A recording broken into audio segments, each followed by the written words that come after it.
If you invested $100,000 into Fidelity and the same into State Street, which one actually grows it more? That's what this video is about, and the decision of which fund provider you go with could mean the difference between ending up with $500,000 more or $500,000 less in your portfolio. In this video, I'm going to show you and John exactly what happens when you put $100,000 into Fidelity's funds versus State Street's. We'll compare them across 5 categories: fees, S&P 500, total market, dividends, and international. Both providers offer funds in the same categories, which makes the matchup fair. And in the end, I'll show you and John which one across the 5 categories could leave you with over $500,000 more in your portfolio. But before we jump into the battles, let's quickly clear up what a fund actually is, because that's the foundation of everything we're about to see. First up, there is an index fund, which is basically a basket of stocks. Instead of picking individual companies and hoping you got it right, you invest in a wide range of companies all at once, so your risk is spread out. Most index funds follow a specific benchmark, like the S&P 500, and try to match its performance. Because these funds don't need a team of managers constantly buying and selling stocks, the costs stay super low. You just set it, leave it, and let time do the heavy lifting. Now, there's one thing worth knowing before we get into the matchups. Fidelity built most of its index lineup as mutual funds. State Street built theirs as ETFs. They sound different, but they do the same job. Both track the same benchmarks, hold the same stocks, and charge rock-bottom fees. The main difference is how you buy them. A mutual fund's prices are set at the end of the day. An ETF trades throughout the day like a stock. But what's inside the actual companies your money goes into is nearly identical. So in each round, we're putting each provider's best fund in that category head-to-head. Same race, same finish line. Now that the foundation is set, let's meet the 2 providers because their backgrounds explain a lot about the funds we're about to compare. Let's start with Fidelity. Fidelity is one of the oldest and most well-known investment firms in the U.S. It was founded all the way back in 1946 by Edward C. Johnson II. Back then, the idea of actively managing investments to spot big winners was still gaining ground, and Fidelity leaned hard into it. In the 1950s, they became known for identifying growth companies early, like Xerox and Polaroid, and building wealth through smart stock picking. Fast forward to today, and Fidelity manages over $6 trillion in assets and serves more than 50 million investors. They offer everything from retirement accounts to trading platforms, and they've kept pace with modern investing through commission-free trading and sleek mobile apps. One thing Fidelity is known for: they compete aggressively on fees. They were one of the first to offer index funds with 0 expense ratios. Whether you're an active trader or a passive investor, they give you options. Now let's talk about State Street, the company that changed how the world invests. State Street Corporation has been around since 1792. That makes it one of the oldest financial institutions in the United States. But the part that matters for this video happened in 1993. After the stock market crash of 1987, Black Monday, investors wanted a way to buy into a diversified basket of stocks instantly without picking individual companies one by one. State Street answered that with SPY, the SPDR S&P 500 ETF Trust. It launched on January 22, 1993, with just $6.5 million in assets. It traded over 1 million shares on its first day. That was the first ETF ever listed in the United States. Today, SPY alone holds nearly $700 billion in assets. State Street manages over $5 trillion across its funds, and they're the 4th largest asset manager in the world, behind BlackRock, Vanguard, and Fidelity. They didn't invent index investing, Vanguard did that, but State Street made it tradable. They took the index fund concept and turned it into something you could buy and sell in seconds on the stock market. That's the ETF. So Fidelity competes on cost, rock-bottom fees, zero-expense funds, and a massive mutual fund lineup, while State Street competes on access and liquidity. They created the most traded fund in the world. Two different philosophies, same goal: grow your money. But which one actually does it better? Let's find out, starting with our first category, fees. Even though index funds are known for being low cost, there are still differences between providers, and over time, those small differences can really add up. If you're investing for 10, 20, or 30 years, even a tiny gap in annual costs can snowball into thousands of dollars lost. So let's start with the basics. Both Fidelity and State Street offer commission-free trading for stocks and ETFs, so you won't pay a fee just for buying or selling. But there are still management fees, called expense ratios, which reflect the percentage of your investment that goes toward running the fund each year. This is where things start to separate. In the S&P 500 category, Fidelity's FXAIX charges just 0.02%. State Street's SPY charges 0.09%, more than 4 times as much. For total market, Fidelity's FSKAX charges 0.015%, rounded to 0.02, while State Street's SPTM comes in at 0.03%. On $100,000, the difference might only be a few bucks a year, but multiply that by decades of compounding and a growing portfolio, and it all adds up. Now, State Street does fight back in 2 categories. Their dividend fund SPYD charges 0.07% compared to Fidelity's FDVV at 0.15%. And their international fund SPDW charges 0.03% versus Fidelity's FSPSX at 0.04%. So it's not a clean sweep. But when John lines up the fees across all 4 matchups, Fidelity wins where it counts most, in the core funds where most investors put the majority of their money. And Fidelity charges 0 account fees on top of that, no maintenance charges, no minimum balance requirements. So when it comes to cost alone, Fidelity takes this round. So the scoreboard is Fidelity 1, State Street 0. But does a low fee always mean a better return? The next category answers that, and in the end, I'll show you which one across the 5 categories could leave you with more than $500,000 extra in your portfolio. Now that we've got fees out of the way, let's see what really matters: how much each fund can actually grow your money, starting with the benchmark everyone knows, the S&P 500. The S&P 500 tracks 500 of the largest and most profitable U.S. companies, names you definitely know, like Apple, Nvidia, Microsoft, Amazon, and more. If you want a simple, set-it-and-forget-it way to invest in America's biggest companies, this is it. Historically, the S&P 500 has delivered about 10% average annual returns, and over the past 15 years, that number has actually climbed even higher. Both Fidelity and State Street offer funds that follow this exact index. For Fidelity, it's FXAIX, the Fidelity 500 Index Fund. It's a mutual fund with 508 holdings and an expense ratio of just 0.02%. For State Street, it's SPY, the SPDR S&P 500 ETF Trust.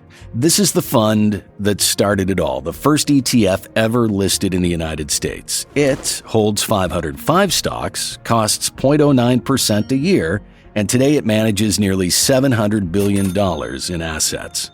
Now, here's something worth knowing about SPY. It's structured as something called a unit investment trust, which is a slightly older design than most modern ETFs. What that means in plain English is SPY can't reinvest its dividends right away. It has to hold them as cash until it distributes them to investors. Most newer ETFs don't have that limitation, so on paper, SPY has a structural disadvantage and charges more in fees. John looks at this and thinks, well, this should be an easy win for Fidelity. Let's see if the numbers agree. Fidelity's FXAIX has a dividend yield of 1.16%, dividend growth of 4.93%, and average annual share price appreciation of 12.3%. SPY comes in with a yield of 1.13%, dividend growth of 5.49%, and appreciation of 12.45%. So what happens when John puts $100,000 into each and lets it sit? Starting with FXAIX, after 1 year, John's $100,000 would grow to $113,460. After 10 years, projections show $343,741. By year 20, that's projected at $1,135,387, and after 30 years, FXAIX would reach $3,681,103, adding $3,581,103 in total value. Of that, $3,509,318 would come from capital appreciation and $71,785 from reinvested dividends. Monthly income by year 30 is projected at $344. Now SPY. After 1 year, $100,000 would grow to $113,580, just slightly ahead. After 10 years, $348,094. By year 20, $1,166,608, and after 30 years, SPY would reach $3,838,190, adding $3,738,190 in total value. Capital appreciation accounts for $3,660,680, with $77,510 from reinvested dividends. Monthly income by year 30 would hit $396. That's a gap of roughly $157,000 in SPY's favor. The fund that costs more, with the older structure that can't reinvest dividends immediately, still comes out ahead. SPY's slightly higher appreciation overcame both the fee disadvantage and the structural limitation. Let's be honest, that's not how most of us expected this to play out. So in this round, State Street takes the win, tying up the scoreboard at 1 apiece. But the S&P 500 only covers 500 companies. What happens when you open it up to thousands, including the mid-sized and smaller companies most people never think about? That's the total market round, and the gap there gets even bigger. So the S&P 500 gives you the 500 biggest companies, but the U.S. stock market has thousands more. Mid-sized companies, smaller companies, names most people have never heard of, but names that are still growing. A total market fund tries to capture all of it in one investment. Think of it like zooming out from the skyline to see the entire city. Fidelity's version is FSKAX, the Fidelity Total Market Index Fund. It tracks the Dow Jones U.S. Total Stock Market Index and holds nearly 3,800 stocks. That covers roughly 100% of the investable U.S. market. If it's publicly traded in America, FSKAX probably owns a piece of it. State Street's version is SPTM, the SPDR Portfolio S&P 1500 Composite Stock Market ETF. It tracks the S&P Composite 1500 Index, which combines the S&P 500, the S&P Mid-Cap 400, and the S&P Small-Cap 600 all into one fund. That gives it about 1,500 holdings, covering roughly 90% of the investable U.S. market. So FSKAX holds more than double the number of stocks. You'd think more coverage means better results. Well, John runs the same $100,000 test to find out. FSKAX has a dividend yield of 1.05%, dividend growth of 3.98%, and average annual appreciation of 11.99%. SPTM comes in with a yield of 1.19%, dividend growth of 6.34%, and appreciation of 12.3%. Across all three metrics, SPTM is clearly ahead. So what happens when John puts $100,000 into each? Starting with FSKAX, after 1 year, John's $100,000 would grow to $113,040. After 10 years, projections show $331,489. By year 20, that's projected at $1,058,593, just crossing the $1 million mark. And after 30 years, FSKAX would reach $3,326,108, adding $3,226,108 in total value. Of that, $3,171,838 would come from capital appreciation and $54,269 from reinvested dividends. Monthly income by year 30 is projected at $231. Now, SPTM. After 1 year, John's $100,000 would grow to $113,490, a few hundred more than FSKAX right out of the gate. After 10 years, $346,018. By year 20, $1,153,524, and after 30 years, SPTM would reach $3,768,629, adding $3,668,629 in total value. Capital appreciation accounts for $3,570,350, with $98,280 from reinvested dividends. Monthly income by year 30 would hit $559. The gap is roughly $442,000 in SPTM's favor, and SPTM did it with fewer stocks, not more. The extra 2,300 companies FSKAX holds, mostly tiny stocks at the bottom of the market, didn't help. They added noise without adding returns. SPTM's tighter focus on the S&P 1500 filtered out the smallest and most volatile names, and that discipline paid off. So this round goes to State Street, which brings the scoreboard to Fidelity 1, State Street 2. State Street takes the lead, but can it maintain it? In the end, I'll show you which one across the 5 categories could leave you with more than $500,000 extra in your portfolio. These first 3 rounds have all been about growth, who builds the biggest account. The next round is different. It's about income. Which fund actually pays you? And that's where this matchup gets interesting, because the 2 funds in this matchup approach that job in completely different ways. Fidelity's pick is FDVV, the Fidelity High Dividend ETF. It holds about 114 to 115 stocks and tracks the Fidelity High Dividend Index. Now, the name says high dividend, but the top 3 holdings are Nvidia, Apple, and Microsoft. Those are growth companies that barely pay dividends. That's because FDVV tilts its sectors by dividend yield, but then weights individual stocks by market cap. So tech ends up dominating at about 24% of the fund, followed by financials at 18% and consumer defensive at 16%. It's a dividend fund with a growth engine underneath. State Street's pick is SPYD, the SPDR Portfolio S&P 500 High Dividend ETF. Completely different approach. SPYD takes roughly 80, that's 80, of the highest yielding stocks in the S&P 500 and gives them all equal weight. No growth tilt, no tech dominance. Its biggest sector is real estate at about 25%, followed by consumer defensive at 16% and utilities at 12%. Technology makes up just 2% of the fund. SPYD is built to pay you. That's it.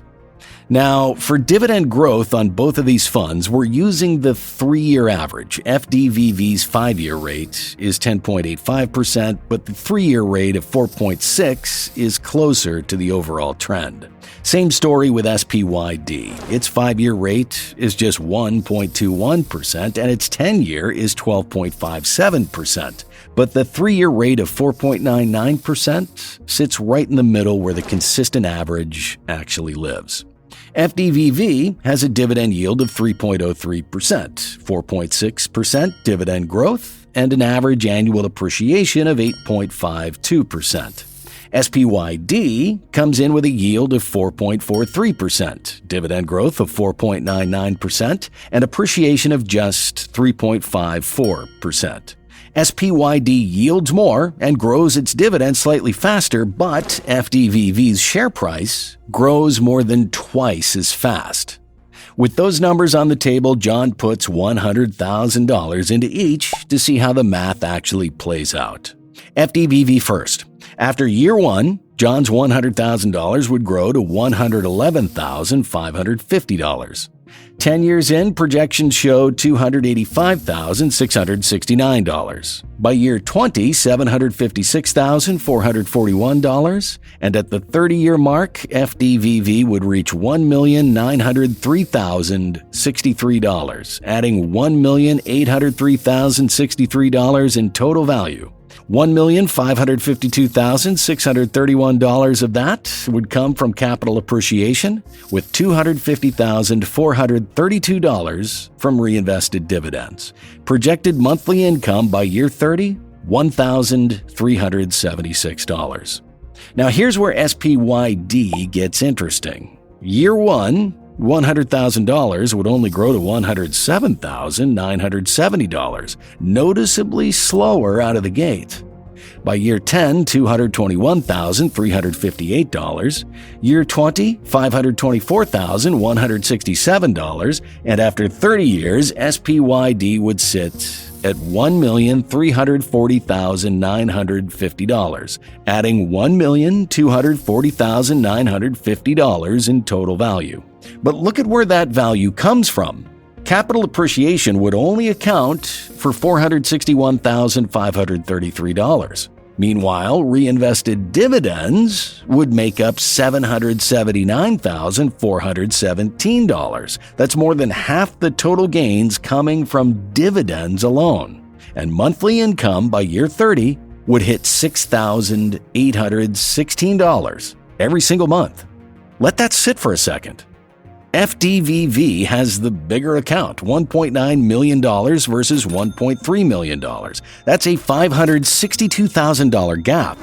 Now, you could argue SPYD should win this round. After all, it's a dividend category, and SPYD is doing exactly what a dividend fund is supposed to do, paying you $6,816 a month versus $1,376. That's nearly 5 times more income from a smaller account. One of these funds replaces a salary, the other one doesn't even cover rent. But here's the thing. The gap between these two accounts is $562,000. Even if you factor in SPYD's higher monthly income, FDVV's total value advantage is so large that it would take years of that extra income just to close the gap. The growth difference isn't small. It's over $500,000, and if you ever needed to, you could sell a portion of that larger FDVV account and still come out ahead. So if your goal is living off your investments month to month, SPYD is built for that. But if your goal is building the most wealth over 30 years, and the numbers are this far apart, it's hard to give this round to the fund with the smaller account. So on total value, Fidelity wins this round. And the scoreboard is now back to even. Fidelity 2, State Street 2, all tied up. This last category decides everything. And so far, we've only looked at U.S. funds, American companies, American markets. But the world doesn't stop at the border. Some of the biggest companies on the planet, like SAP, Nestle, Toyota, ASML, Samsung, are headquartered outside the United States. An international fund gives you access to all of them. Fidelity's pick for international coverage is FSPSX, the Fidelity International Index Fund. It's a mutual fund that tracks the MSCI EAFE Index, which stands for Europe, Australasia, and the Far East. That covers 21 developed countries, including Japan, the UK, France, Germany, Switzerland, and Australia. It holds about 703 stocks and charges 0.04%. One thing to note, the EAFE index does not include Canada or South Korea. State Street's pick is SPDW, the SPDR Portfolio Developed World ex-US ETF. It tracks the S&P Developed ex-US BMI Index, which is broader. It covers 24 plus developed countries, including Canada and South Korea, which FSPSX leaves out. That means companies like Samsung and Shopify are in SPDW's portfolio, but not in Fidelity's. SPDW holds around 2,930 stocks, more than 3 times what FSPSX holds, and charges just 0.03%. Now for dividend growth. FSPSX's 5-year dividend growth rate is 18%, but that's inflated. The historical average sits closer to 6 or 7%, so we're using 6.5%. SPDW has even more recency bias in its numbers. The trailing 12-month rate is 34.5%, while the 3-year rate is 16.5%, and the 5-year is 18.4%. None of those accurately reflect normal conditions.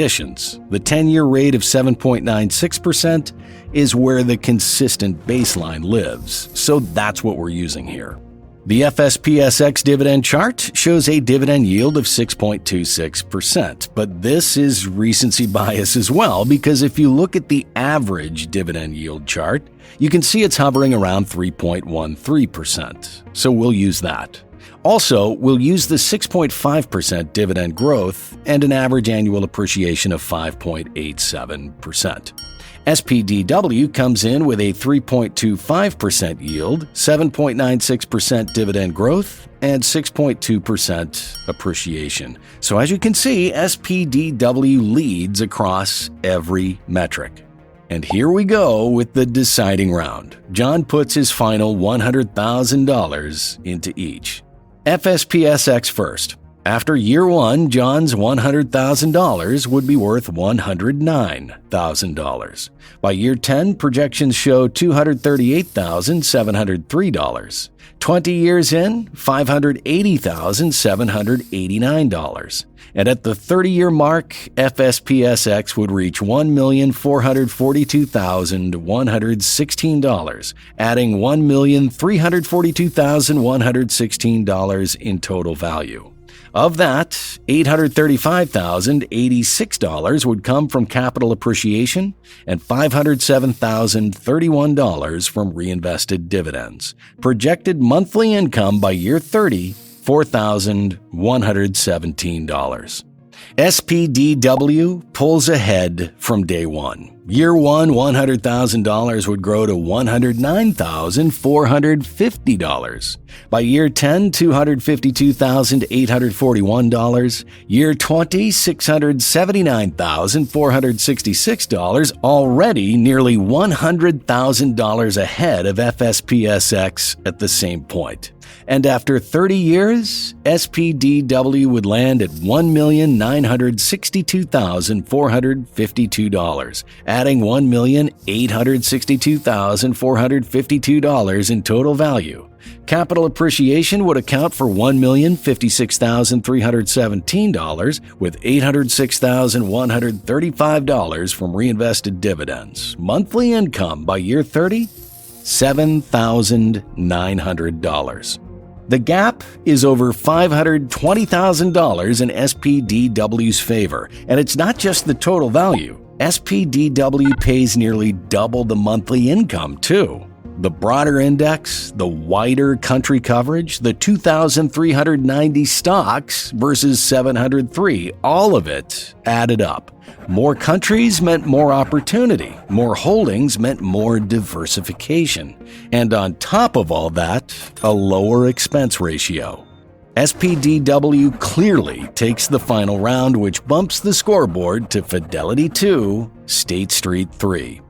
So after all 5 rounds, State Street wins 3-2. Fidelity took fees and the dividend round, while State Street took the S&P 500, total market, and international, the 3 categories where long-term compounding did most of the work. Let's look at the actual dollars. In the S&P 500, SPY beat FXAIX by about $157,000. In the total market, SPTM beat FSKAX by roughly $442,000, and in the international, SPDW beat FSPSX by over $520,000. Fidelity fought back in dividends, where FDVV finished about $562,000 ahead of SPYD in total value, but when you add up State Street's 3 wins and subtract Fidelity's, State Street still comes out ahead by roughly $560,000 across the board. But here's what the scoreboard doesn't tell you. If income is what you're after, if you need your investments to pay you every month, State Street's SPYD is generating $6,816 a month on a smaller account, and SPDW is paying $7,900 a month. Fidelity's numbers in those same categories don't even come close. State Street didn't just win on growth, it won on income too. That said, Fidelity is still an excellent option. If you care about shaving every last cent off your fees, Fidelity wins that fight. If you prefer mutual funds and want the simplicity of end-of-day pricing, Fidelity's lineup is built for that. But if you want the strongest overall outcome across multiple categories, growth, income, and international exposure, State Street's funds delivered more where it mattered most. Not everyone has $100,000 to start with, but that doesn't mean you can't get started. Click the video on the screen to find out what happens when you invest just $1 a day into Fidelity Index funds.